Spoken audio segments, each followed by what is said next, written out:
Estamos con invitados especiales acá en nuestros estudios.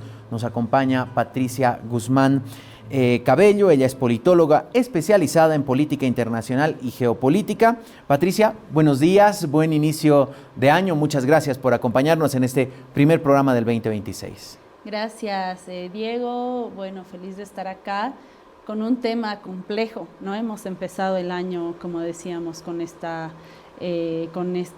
intervención en Venezuela, con esta invasión en Venezuela. Ya vamos a ver cuál será el término exacto, y bueno, hay que analizarlo y preocuparnos también porque somos parte del continente latinoamericano. Justamente estaremos hablando de aquello hoy también con Toshiro Miki, internacionalista, especialista en resolución de conflictos. Un fuerte abrazo, Toshiro, desde La Paz. Diego Montaño lo saluda acá también con Patricia Guzmán. Buenos días. ¿Tenemos a Toshiro? Está silenciado, me dicen, el micrófono. Por favor, Toshiro, si puede habilitarlo. ¿Ahora sí? ¿Qué tal? ¿Cómo están? ¿Qué tal, Diego? Un placer saludarlo. Un saludo a toda la teleaudiencia. Gracias por la invitación. Y sí, estaremos analizando este episodio que nos ha marcado el inicio de año, ¿no? Propiamente de nuestra región. Así es, muchas gracias, Toshiro, por acompañarnos. También está Jaime Aparicio, abogado y diplomático boliviano. Le agradecemos la gentileza. ¿Cómo está, Jaime? Buenos días. Lo saluda Diego Montaño desde La Paz. Buenos días, Diego. Un fuerte abrazo, saludos, feliz año a ti, a tu audiencia y al panel que hoy nos acompaña. Muchas gracias por acompañarnos también desde Chile, Andrés Dockendorf, doctor en Ciencias Políticas y Estudios Internacionales. Siempre un placer conversar con Andrés. Buenos días, un fuerte abrazo en este inicio de año también. Buenos días, Diego, feliz año también, y aprovecho de saludar a los demás panelistas y a las personas que estén en la audiencia. Bien, vamos a arrancar este análisis de lo que ocurrió en Venezuela.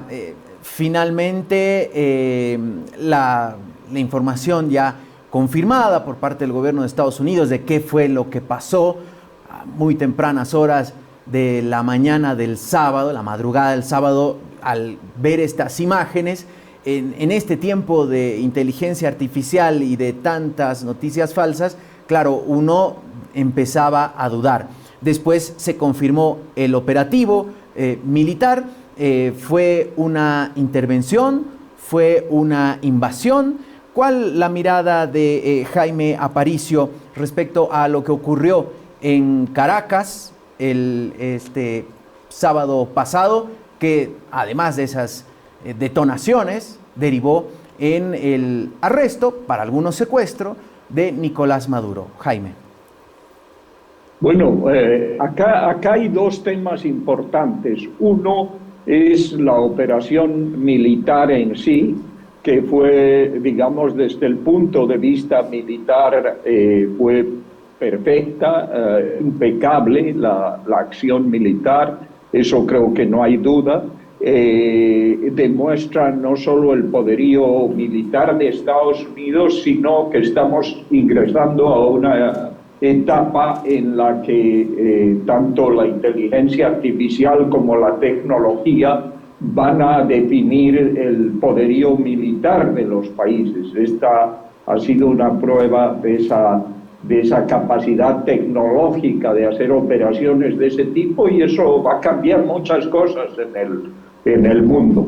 El segundo es el tema político, el tema de que ha sido esto, ha sido una invasión, ha sido simplemente una noticia, y cómo se va a desarrollar este proceso donde todavía hay mucha confusión. Yo creo que este ha sido un acto de extracción que, a mi juicio, no tiene nada que ver con los juicios que se están haciendo de violaciones del derecho internacional, porque acá no se trataba de un jefe de Estado, se trataba de un delincuente que usurpó el poder en un país donde hay un gobierno electo legítimo, que es el de Edmundo González Urrutia, que que ganó las elecciones, que recibió reconocimiento internacional, y por otro lado un señor que se apropió del poder, dirigía una organización criminal internacional, se dedicó a financiarse con el narcotráfico y que finalmente cayó detenido y donde el ejército venezolano se abstuvo de defenderlo. Eso es muy importante porque acá quienes lo defendieron fueron un equipo de élite de intervención de un ejército extranjero, del ejército cubano. Fueron los únicos que ofrendaron sus vidas para defender a Maduro, y ningún militar ni la Fuerza Aérea venezolana defendió a este señor.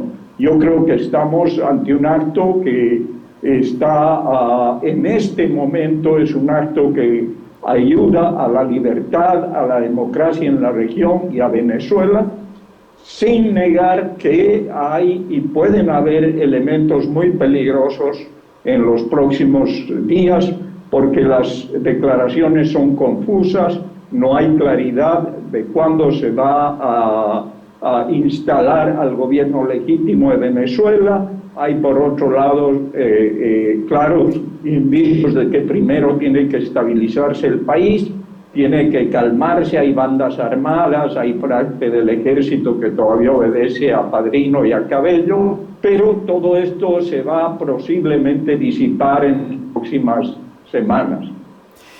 Toshiro, sobre esta primera intervención que decía Jaime, esto del derecho internacional, para muchos el derecho internacional ha sido vulnerado este sábado y se entra en un riesgo de que la imposición de la fuerza bélica sea la manera de resolver los conflictos de acá en adelante. ¿Cuál es su mirada?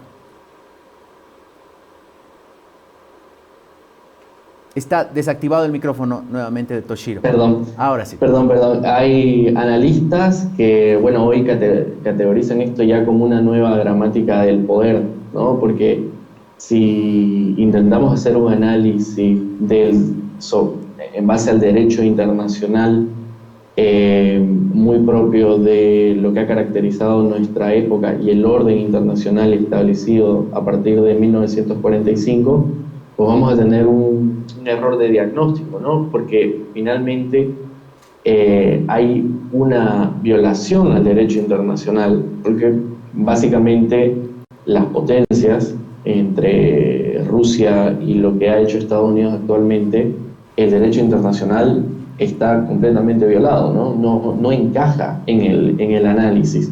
Entonces las lecturas que se hacen de las acciones actualmente habrá que abordarlas con nuevos análisis de poder, que más o menos lo que hace Estados Unidos es una acción unilateral en clave de intervención en un país que relativamente tiene una soberanía a partir de un gobierno de facto no muy cuestionado por el autoritarismo ejercido que tenía Nicolás Maduro.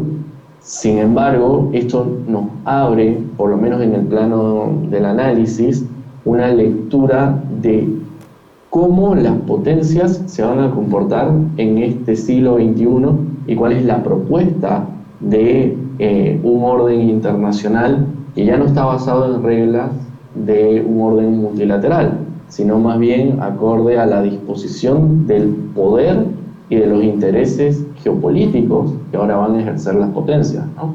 Entonces las consecuencias y el precedente que puede dejar lo ocurrido el sábado nos abre un paraguas bastante delicado, diría yo, ¿no? Para el orden internacional.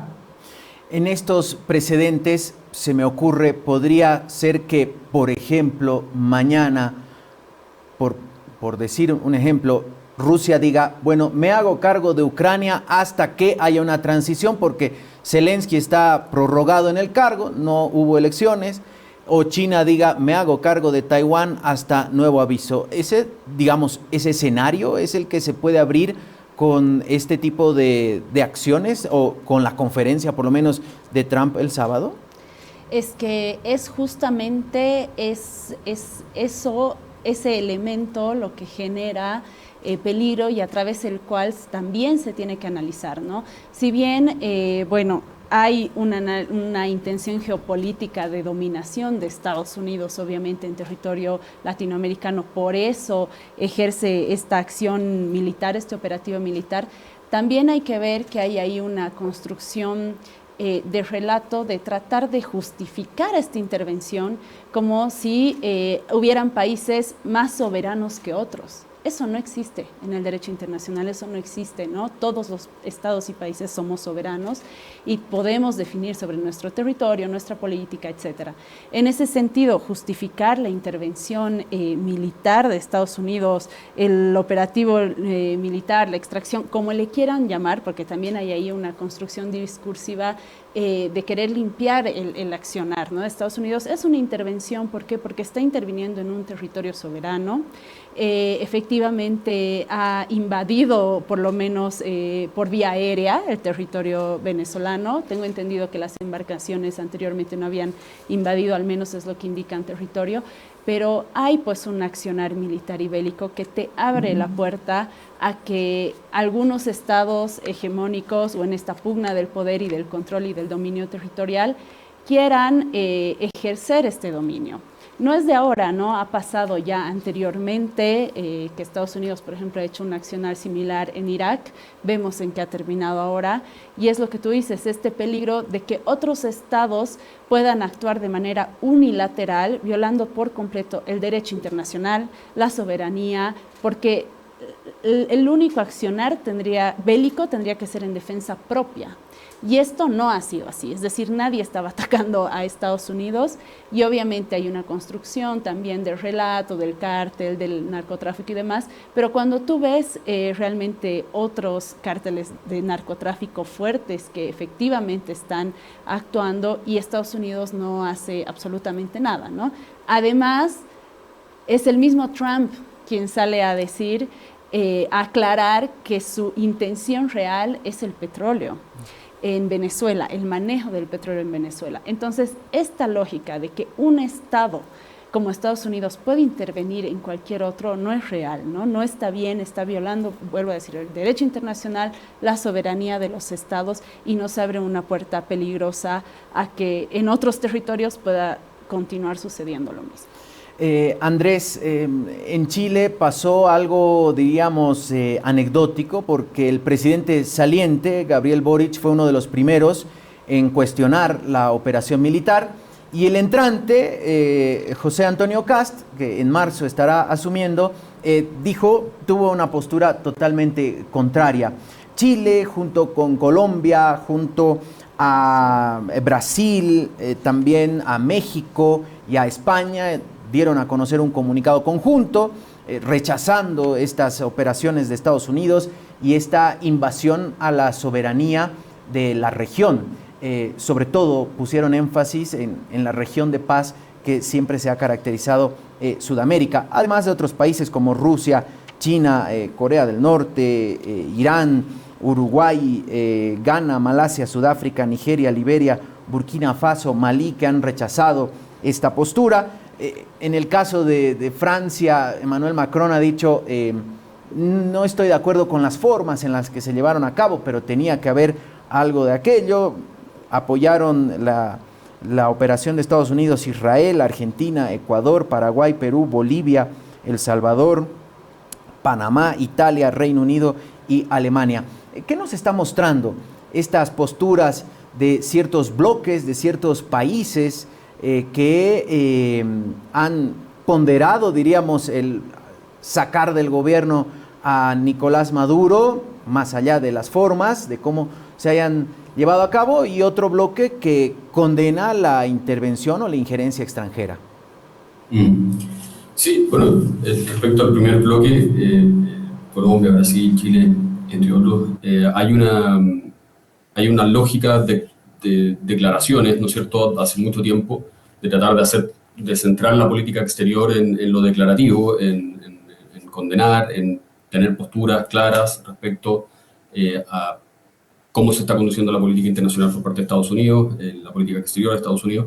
En consecuencia, no es extraño que estos presidentes salgan y sean vocales criticando a Trump. Lo vienen haciendo hace tiempo y en algunos casos es el perfilamiento o el intento de perfilar liderazgos internacionales y en otros casos se está hablando a la base interna. Y por otro lado, respecto a los mandatarios o los presidentes electos que se alinean con Trump o que tienen un discurso, digamos, favorable sobre todo al efecto que tiene esta intervención, que es sacar a Maduro del poder, se trata, yo creo que hay cosas que se cruzan. Hay un alineamiento ideológico, probablemente, son muy claro en el caso de Argentina, por ejemplo.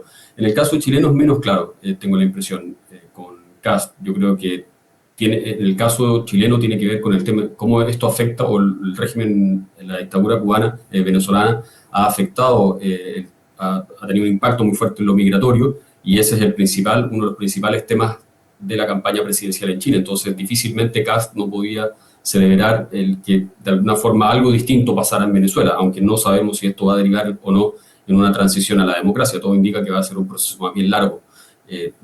Los movimientos que estamos viendo estos días sugieren eso. Entonces, yo creo que más que verlo de manera binaria, yo estoy de acuerdo en que hay distintas, hay matices en por qué Milei, por ejemplo, se alinea con Trump por una razón, y es distinta la razón por la cual Kast se declara a favor de sacar a Maduro del poder, teniendo cuidado de meterse o de opinar mucho sobre qué pasa con el derecho internacional en este punto. Y ahí yo estoy de acuerdo con lo que plantea Toshiro, ¿no es cierto?, de que hoy día estamos viendo un mundo desde el punto de vista de la relación internacional mucho más realista, en el que los recursos tradicionales de poder están primando cada vez más. Entonces, eso plantea desafíos para países pequeños como los nuestros, que generalmente tendemos a aferrarnos al derecho internacional y a normas que nos entreguen más predictibilidad. En múltiples ciudades del mundo, donde hay una gran cantidad, veíamos, por ejemplo, las imágenes de venezolanos y venezolanas en Buenos Aires, en Santiago, multitudinarias movilizaciones, celebrando, en Miami también, celebrando el derrocamiento de Nicolás Maduro. Sin embargo, el chavismo sigue en el poder y, contrariamente a lo que se creía o muchos pensaban, Trump descartó la posibilidad que Edmundo González vaya a ocupar el cargo. De hecho, cuando le preguntaron sobre María Corina Machado, que minutos antes de la conferencia de Trump dijo deben reconocer a Edmundo González como presidente, dijo ella no tiene el apoyo suficiente en Venezuela. ¿Cómo podemos entender esto, Jaime? El chavismo, la vicepresidenta Delcy Rodríguez, es la presidenta, además, con la que Trump ha reconocido que tienen conversaciones. Bueno, ayer fue muy interesante escuchar a la actual presidenta encargada de Venezuela, en la que ya en sus declaraciones oficiales no menciona la libertad, ni pide la libertad de Maduro. Lo da como un hecho consumado y le envía un mensaje a Estados Unidos de que está dispuesta a someterse. No dice la palabra someterse, pero claramente dice que se pone a disposición de los Estados Unidos para una convivencia pacífica. Es muy claro que Maduro, en cierta manera, fue entregado por la propia nomenclatura del partido que todavía está en el poder. Posiblemente van a tener que sacar del mapa o por lo menos ocultar las caras de Padrino y Diosdado Cabello, que también, por ejemplo, en el caso de Cabello está acusado por los mismos delitos, y no hay duda que la señora Delcy, la actual encargada, va a hacer lo que tenga que hacer para mantenerse en esta transición. ¿Cuál va a ser esa transición? Esa es la gran pregunta. Ayer, gente que conoce mucho Venezuela, venezolanos que están en el exilio y conocen muy bien la situación, lo que han dicho, no sabemos, eso es evidente, es que la palabra importante en este momento es paciencia. porque no hay las condiciones objetivas de que toda esa estructura militar, policial, paramilitar que hay en Venezuela, que la dictadura ha montado en 27 años, no esté todavía en funcionamiento. Y una invasión por tierra o poner, digamos, a González Urrutia en este momento podría llevar a un acto muy importante y muy grave de violencia o a una guerra civil. La idea, según estos analistas que conocen muy bien su país, es que haya un periodo de transición lo más breve posible para el cual la transición no sea violenta y esté a cargo de la propia Delcy Rodríguez.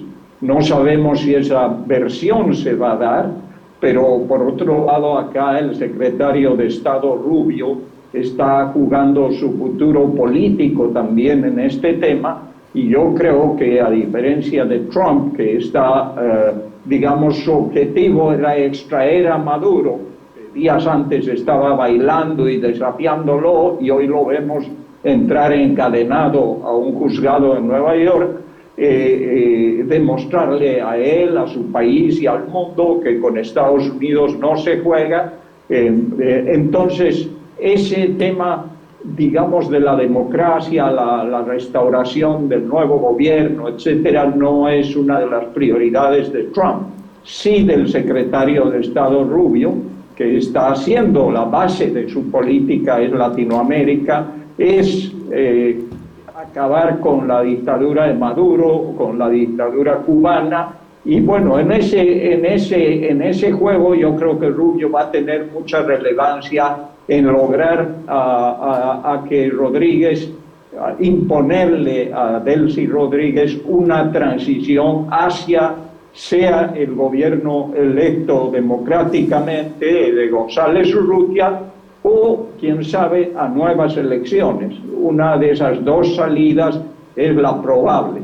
Yo no creo que decidan quedarse ahí porque me parece que eso es inviable, no se descarta nada, es posible descartarlo, pero yo veo esa salida inviable. Toshiro, estamos ante un nuevo momento de la doctrina Monroe, lo que muchas veces se escuchaba y se catalogaba como una exageración de un grupo de políticos, sobre todo de izquierda en la región, y que el propio Trump ha dicho: no vamos a volver a archivar la doctrina Monroe. ¿Es así? ¿Cómo podríamos entender esta nueva mirada que tiene Estados Unidos sobre no solo Venezuela, sino la región? Sí, evidentemente, porque recordemos que recientemente también se presentó el documento de la Estrategia Nacional Americana, donde explícitamente se citaba la doctrina Monroe, los intereses hemisféricos de Estados Unidos, y es más, su concentración en lo que ellos denominan el hemisferio occidental, ¿no?, que es básicamente todo el continente americano. Y con lo que ha ocurrido el sábado, pues vemos materialmente que esto es así, ¿no? Hay un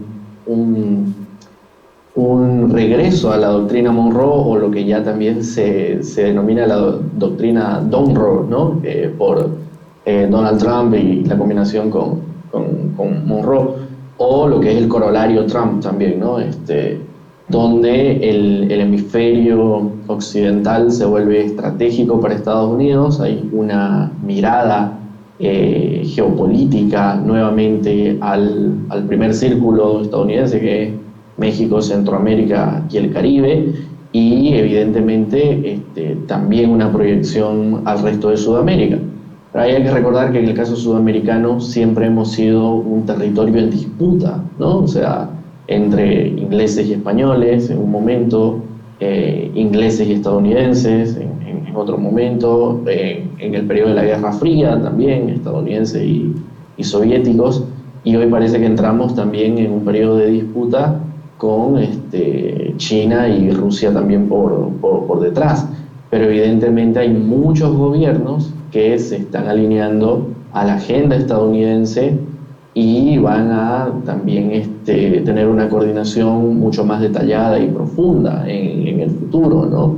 Ya sea en temas de cooperación para el desarrollo, en temas de narcotráfico con la DEA, y pues con lo que ocurrió el sábado también se puede esperar que hayan distintos tipos y niveles de intervenciones donde el despliegue de la fuerza estadounidense pues se hará cada vez más detallado, más presente en el caso de América Latina, ¿no? En el caso de los gobiernos latinoamericanos, pues tendrán que buscar estrategias unilaterales, un despliegue diplomático mucho más estratégico para lidiar con este tipo de relación con la superpotencia rectora en el continente, o buscar, pero yo particularmente creo que ya es un poco tarde, de buscar una institucionalidad regional tipo Mercosur que le haga frente, ¿no? a este tipo de relaciones con Estados Unidos. Creo que la oportunidad en su momento fueron los últimos 25 años para construir institucionalidad regional como la UNASUR, que en su momento se desperdició. Ahí habrá que ver, bueno, sabemos un poco las causas de que eso haya fracasado, pero el relacionamiento con Estados Unidos será determinado a partir de la agenda estadounidense, los intereses estadounidenses, y cómo a partir de ello los gobiernos latinoamericanos podremos buscar un tipo de relación que en lo posible sea más favorable para nosotros, ¿no? Entonces ahí la estrategia de la diplomacia de los países latinoamericanos juega un rol importante. Si hacemos un recuento de países latinoamericanos que rechazaron la operación, nos quedamos con Cuba, Brasil, Chile, Colombia, van 4, Uruguay 5 y México 6. Los demás, en mayor y menor medida, diríamos que aplaudieron o acompañaron lo que ocurrió en Venezuela el sábado. Y las amenazas no pararon ahí, porque Trump habló de Groenlandia, de Cuba, de Colombia, de México, y si se porta mal, otra vez Venezuela, dijo Donald Trump en las últimas horas. Algo que me llamó la atención fue la conferencia del sábado, en la que Donald Trump desde el estado de Florida daba a conocer los primeros detalles, las primeras, diríamos, sí, las primeras confirmaciones, los detalles del operativo, y dijo más veces petróleo que democracia u otra cosa. ¿Realmente era el petróleo lo que buscaba Estados Unidos con esta incursión y sacarlo a Maduro para poder hacer buenos negocios, como decía? Sí, y bueno, no lo digo yo, lo ha dicho por su propia boca Trump, como tú bien lo has dicho, no solo en la conferencia de prensa que ha dado el día de la intervención en Venezuela, sino también en otras entrevistas que ha dado en Fox y otros canales. Bueno, de hecho hay que entender esto, ¿no? La primera lógica y el primer afán de Estados Unidos para querer intervenir en la región y querer poder tener de nuevo poder de decisión en la región y tomar el territorio regional de Latinoamérica, como muestra nuevamente en su propia doctrina. Es decir, esto no, y hay que tomar esto muy en cuenta, porque esto no es una construcción de relato. Esto lo ha dicho el mismo presidente Trump, esto está plasmado en su documento de estrategia de seguridad y geopolítica, el retomar la intervención o las políticas intervencionistas en Latinoamérica, lo que él llama el eje occidental, ¿no? Que es básicamente Latinoamérica. ¿Por qué? Tierras raras, litio y petróleo, ¿no? Y eso hay que tenerlo claro. Nosotros tenemos litio y tenemos tierras raras también. Venezuela, obviamente, como conocemos todos, tiene la mayor reserva de petróleo. Y bueno, siempre Estados Unidos ha actuado en base a la obtención de recursos naturales, a la extracción de recursos naturales, porque obviamente esto genera mejor economía para ellos, para quienes extraen los recursos naturales, y establece obviamente cierta control del territorio, al hacer que sean sus empresas quienes controlan justamente la extracción de estos recursos naturales. Entonces, lo ha dicho claramente él, lo que nos interesa en Venezuela es el petróleo, es decidir quién va a administrar ese petróleo, ¿no? Eso es una declaración propia de él. Ojo, y vuelvo a decir ahí, hay que tener cuidado en la región, porque ahorita lo vemos, siento, de una manera un poco externa, pese a que ya ha habido una intervención en un país de la región, pero también Chile, Argentina, Bolivia formamos parte de este triángulo de litio, ¿no? Tengamos en cuenta que es probable que también Estados Unidos, mediante nuestros gobiernos, que ahorita justamente Cast, Milei y el gobierno de Bolivia aparecen alineados a las políticas de intervencionistas de Estados Unidos, ¿no? No han sido de los países que han rechazado, sino de los países que se han alineado a Estados Unidos. Entonces eso también nos tiene que generar ahí una conciencia y una preocupación de saber que nuestros territorios también podrían estar en el ojo de intervencionista, digamos, de Estados Unidos.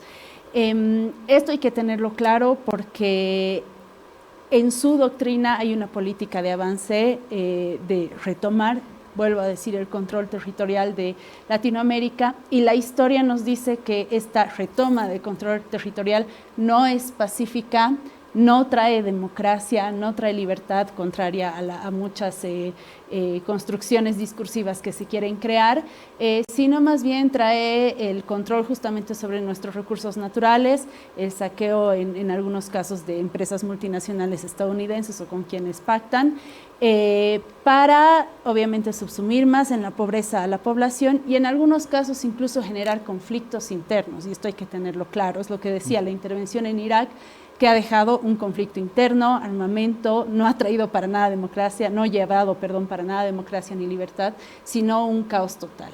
Y esto lo dice la historia, lo dicen los datos, entonces hay que tenerlo en cuenta para también poder plantear alguna estrategia que pueda frenar esto. Como decía, quizás hemos perdido realmente la oportunidad de generar un bloque regional que pueda hacer afrenta a sea los intentos imperialistas o intervencionistas de Trump o de cualquier otra potencia que quiera ejercer este ejercicio imperialista en la región.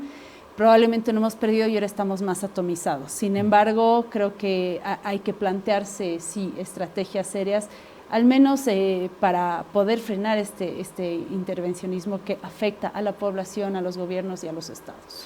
Andrés, ¿le llamó la atención la conferencia del sábado de Donald Trump en la que, por ejemplo, entre otras frases, dijo: Venezuela confiscó y robó unilateralmente petróleo estadounidense, activos y plataformas estadounidenses? En otro momento dijo: vamos a recuperar el petróleo que deberíamos haber recuperado hace mucho tiempo. Fue muy honesto, digamos, Donald Trump en la conferencia del sábado, porque claro, cuando uno escucha a los analistas y dice, siempre ocurrió esto, siempre buscaron aquello, pero digamos que formalmente no se lo decía. Sí, yo lo veo desde otro punto de vista. Yo creo que también Trump le está hablando a la base doméstica, a los electores de MAGA, y está pensando en que son electores que votaron por Trump porque no quería, entre otras cosas, digamos, más allá de la inflación y qué sé yo, el votante mediano, los votantes de Trump no quieren intervenciones de Estados Unidos afuera. Entonces esto es un tema que le genera costos en su base electoral, y me parece que a lo mejor está buscando justificar con el tema del petróleo, más allá de lo que vaya a pasar en el futuro, por qué se hizo esta intervención. Y eso nos lleva a otro elemento doméstico que tiene que ver con el origen en la presión de los legisladores cubano-americanos, ¿no es cierto?, desde el año pasado, para que Trump adoptara posturas más fuertes en el caso venezolano, pensando en que hay un efecto dominó después con Cuba, que es lo que viene hace tiempo impulsando Rubio. Y esa presión se da en momentos en que Trump quería aprobar una ley, ¿se acuerda? Ese Big Beautiful Bill que se discutía el año pasado, y esos legisladores decían, bueno, nosotros queremos, para aprobar esto, más dureza con Venezuela. Entonces, están jugando también todos esos factores que de alguna forma matizan la interpretación del petróleo, de que esto es solamente por el petróleo, yo la veo un poco... creo que es solamente una parte de la historia, y hay que pensar en cómo varios factores aquí se metieron en esta coctelera y armaron una tormenta perfecta en contra del chavismo, de Maduro, que nos tiene en un momento de mucha incertidumbre, porque como en las otras intervenciones se planteaba recién, efectivamente hoy día sabemos que lo único que podemos decir es que una transición a la democracia hoy es más probable que antes, pero que vaya a ocurrir efectivamente va a requerir que Estados Unidos ponga mucha presión. Este tema va a ir disminuyendo en la agenda. Ahora vienen las elecciones de medio término en Estados Unidos, donde los temas internacionales nunca son relevantes o nunca son tan importantes, solamente te pueden jugar mal. Entonces, para que las cosas se desarrollen en las próximas semanas o los próximos meses inmediatos, digamos, tienen que pasar varias cosas. Lo que sí es interesante es que hay una fractura, no sabemos qué tan profunda es al interior del propio chavismo, porque si no, no se explica que esta operación haya sido tan exitosa sin ninguna baja del ejército de Estados Unidos, y viene una negociación hace rato, venía una negociación a dos bandas al menos hace rato, así que estamos viendo, bueno, tiempos interesantes y mucha incertidumbre respecto a lo que va a pasar. Jaime, en su lectura, ¿de qué manera la política estadounidense, la interna, diríamos, las elecciones de medio término que hacía referencia Andrés, esta proyección de Marco Rubio como el posible sucesor a Donald Trump por el Partido Republicano, por supuesto la intención de levantar la cabeza de los demócratas, y en medio el caso de Jeffrey Epstein, que involucra al presidente Trump, cada vez más complicado, forman parte de ese cóctel que hacía referencia Andrés para que la mirada esté puesta en Venezuela? Totalmente, concuerdo plenamente con lo que dijo Andrés.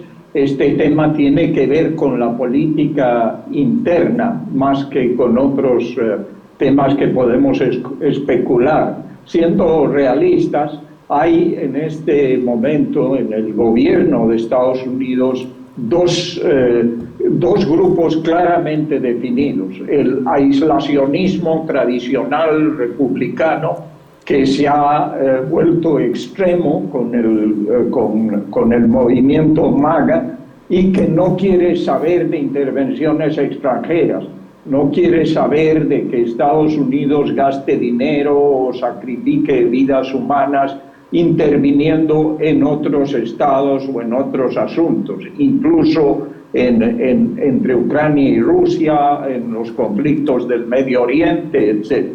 Y por el otro lado está la doctrina, digamos, Rubio, que tiene que ver, es esencialmente internacionalista, y tiene que ver con la construcción de una red de aliados en la América Latina, para lo cual están dispuestos a poner toda su fuerza y toda su energía. Lo hemos visto en Honduras. En Honduras ha ganado un candidato muy cercano a la administración Trump. Bueno, los mismos cambios se están dando, por supuesto, en Bolivia, que a mi juicio ha actuado con buen criterio, no solo en reacción a lo que ha pasado ahora en Venezuela, sino también que ha buscado una aproximación con un gobierno como el de Trump, donde prácticamente su eslogan es todo o nada.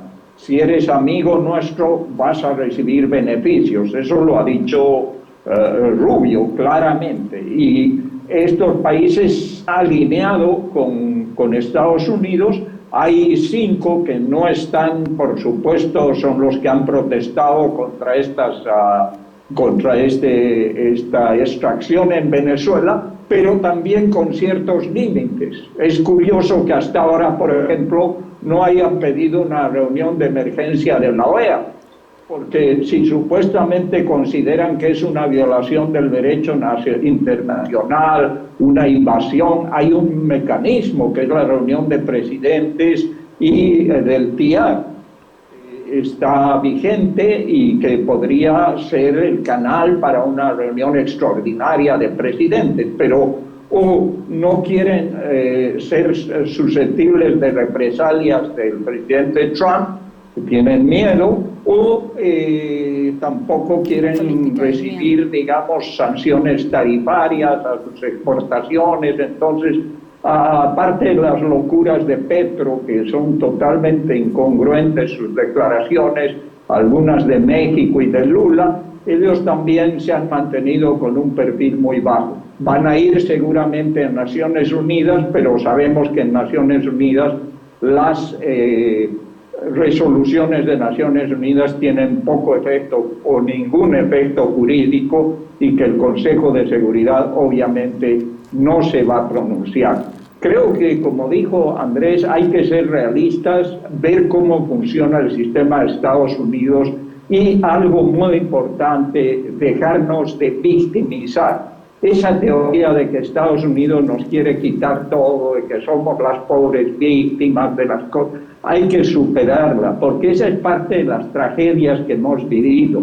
Acá estamos hablando de la salida de un delincuente, de un tipo que ha sido juzgado por Naciones Unidas. Hay una resolución sobre todas las violaciones que ha cometido. Hace 20 años que pedimos que Venezuela recupere su libertad. Lo que pasa con Ortega, lo que pasó con Evo Morales. Y el momento en que este hombre está enfrentando a la justicia, aunque sea en Estados Unidos, ya yo creo que tenemos que ver las cosas con más realismo y dejar de victimizarnos con una teoría que solo nos ha traído tragedias. Vemos cómo acabó Venezuela, el país más rico de América Latina, se ha vuelto un caso para la Cruz Roja. El caso de Bolivia, el caso de... hemos visto en todos los países donde esa victimización ha sido un instrumento político que no ha dado ningún resultado. Hay que cambiar el chip y ver la situación con más realismo y actuar en función no ideológica, sino de intereses de nuestros países en América Latina. Toshiro, en esta, diríamos, lógica del realismo, que en su primera intervención también decía hay que dejar de lado el derecho internacional porque se ha vulnerado por donde se mire, estamos en un momento en el que la ley de la jungla, de la selva, se vuelve a retomar. El más fuerte acá va a ser el que defina quién es buen gobierno, quién es mal gobierno, quién va o no de acuerdo a mis intereses o a mi agenda, y sobre eso vamos marchando. ¿Cuál es su mirada? Yo creo que el actual orden internacional tiene podemos catalogarlo en casi una forma intermedia. No es un sistema anárquico totalmente salvaje, digamos, al estilo de una lectura hobbesiana, ¿no?, donde todos se perciben como enemigos, porque finalmente el mundo desde 1945 ha avanzado significativamente en lo institucional e internacional, ¿no? El sistema de Naciones Unidas, en nuestro caso continental, el sistema interamericano, ya ha puesto ciertas bases de un institucionalismo liberal que en determinados momentos ha funcionado, pero en los últimos años cabalmente eso ha sido duramente cuestionado, y especialmente las potencias tradicionales como Estados Unidos y algunas emergentes como Rusia han desarrollado ciertas acciones que han afectado tremendamente ese sistema, ¿no? Entonces yo creo que estamos transitando a un orden internacional cuya mutación, cuyo desarreglo nos va a arrojar un determinado sistema internacional donde ciertas reglas, ¿no?, van a funcionar en determinadas regiones, en determinados regímenes. Quizás el tema de derechos humanos, algún tema comercial, algún tema funcional, ¿no?, de la integración funcional, puede que funcione, pero yo creo que específicamente en el tema geopolítico, ¿no?, a finales del siglo XX la mayoría de analistas consideraba que la geopolítica estaba casi muerta. Hoy vemos que no, o sea, la geopolítica está más viva que nunca, pero ya no está limitada solamente a los recursos naturales, ¿no? Yo creo que en Venezuela igual petróleo, o Irak igual petróleo, no nos da los suficientes elementos para analizar esa determinada situación. Entonces hay otros temas de la geopolítica funcional, estratégica, hasta simbólica, yo diría, que hacen parte del juego actual. Entonces, más o menos un orden internacional lo vamos a tener en esas características, ¿no? Entre grados mínimos de cooperación, pero con una percepción también de actores internacionales que se ven como adversarios y en algunas narrativas como muy específicas como enemigos, ¿no? Que era el caso de Maduro, que era básicamente una suerte de cáncer en la narrativa estadounidense. Lo propio con un Bashar al-Assad, entre otros, ¿no? Entonces, creo que ese grado de complejidad va a tener el mundo, y es al cual nos tenemos que acostumbrar, porque ya el derecho internacional no va a ser la primera fuente a la cual se va a recurrir para las acciones unilaterales y menos multilaterales, ¿no?, del sistema internacional, sino más bien estas otras características que acaba de mencionar, especialmente los intereses y la fuerza. Esta tarde hay reunión del Consejo de Seguridad de Naciones Unidas. Se tiene entendido que mañana sesionaría el Consejo de la OEA con sus representantes, no a nivel presidencial, como decía y reclamaba Jaime, que si fuera un tema urgente debería convocarse. ¿Qué se puede esperar de las reuniones de Consejo de Seguridad? Porque recordemos que en el caso del Consejo de Seguridad de la ONU, Estados Unidos tiene el poder de veto, y son varias resoluciones que quedaron en el papel y no fueron tomadas en cuenta por Estados Unidos, otras por Rusia, por Israel, por citar algunas de las últimas. Correcto. Bueno, como decían, lamentablemente ya el multilateralismo ha quedado obsoleto, justamente por el accionar unilateral de estas potencias, ¿no? Lo que decías, Ana, por ejemplo, Estados Unidos tiene gran poder y el poder de veto en el Consejo de Seguridad, lo que genera que no se puedan sacar muchas resoluciones. Por ejemplo, en el caso de Palestina, el veto contra Israel y temas así los ha bloqueado constantemente, ¿no? Constantemente. Y también han ido bloqueando otras cosas. Rusia ha bloqueado otras cosas en el tema, digamos, de la guerra con Ucrania y demás. Entonces, esto ha mostrado justamente la obsolescencia de estos organismos multilaterales que se habían creado justamente para evitar este tipo de conflictos y acciones unilaterales. Lo decíamos ya anteriormente, no hemos pasado justamente a un sistema mundial multipolar, donde son las potencias las que van ejerciendo este tipo de accionar y van dando los lineamientos de política internacional. Lo vemos claramente con Trump, ¿no? Es decir, él toma acciones de manera unilateral, lo dice, lo plantea y lo hace, lo ejerce, y no hay hasta ahora poder alguno que pueda frenar su accionar. Lo hemos visto ya, por ejemplo, en la última Asamblea General de Naciones Unidas, él daba un discurso justamente de afrenta al multilateralismo y planteaba que no había funcionado y que él iba a empezar justamente a tomar este tipo de acciones. Lo ha hecho, lo tenemos ahora en la acción misma en nuestra región, así que yo creo que realmente estos organismos están limitados actualmente. Se había hablado de justamente modificar el accionar de estos organismos para que no hayan países que tengan tanto peso de decisión versus otros, que no tenemos, digamos, realmente un peso decisivo en estos organismos. Pero bueno, siendo esto es lo que digo, creo que realmente no hay una acción concreta del multilateralismo. Probablemente por eso se actúa más en bloques, digamos, este tipo de comunicados por países de bloques.